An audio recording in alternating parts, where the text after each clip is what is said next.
નમસ્કાર ખેડૂત મિત્રો, વિડીયોમાં તમારું હાર્દિક સ્વાગત છે। આજે આપણા વિડીયોમાં તાજા ઊંઝા માર્કેટના બજાર પર શું બોલે એના વિશે વાત કરવાના છે, તો ખાસ વિડીયોમાં અંત સુધી બન્યા રહેજો। આજે તારીખ 17/3/2024 વાર થયો મંગળવાર। મિત્રો જાણી લેવી આજના બજાર ભાવ। ખાસ વિડીયો લાઈક આપીને પ્લીઝ ચેનલને સબસ્ક્રાઈબ કરવાનું અવશ્ય ન ભૂલતા। અને હવે જાણી લેવી આજના તાજા બજાર ભાવ। જીરુનો નીચો ભાવ 3032 તેવસો ભાવ 6367 સુધી। વરિયાળી 1321 થી 8625 રૂપિયા સુધી। ઈસબગુલ 2123 થી 2769 રૂપિયા સુધી। તલ 1327 થી 1923 રૂપિયા સુધી।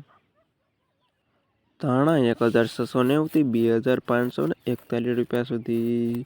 સુવા 1360 થી 1965 રૂપિયા સુધી। અજમો 1170 થી 3320 રૂપિયા સુધી। રાયડો 950 થી 1281 રૂપિયા સુધી। સરસવ 1360 થી 1621 રૂપિયા સુધી। અને મેથી 852 થી 1152 રૂપિયા સુધી। અને આ ખેડૂત મિત્રો તાજા ઊંઝા માર્કેટના બજાર ભાવ।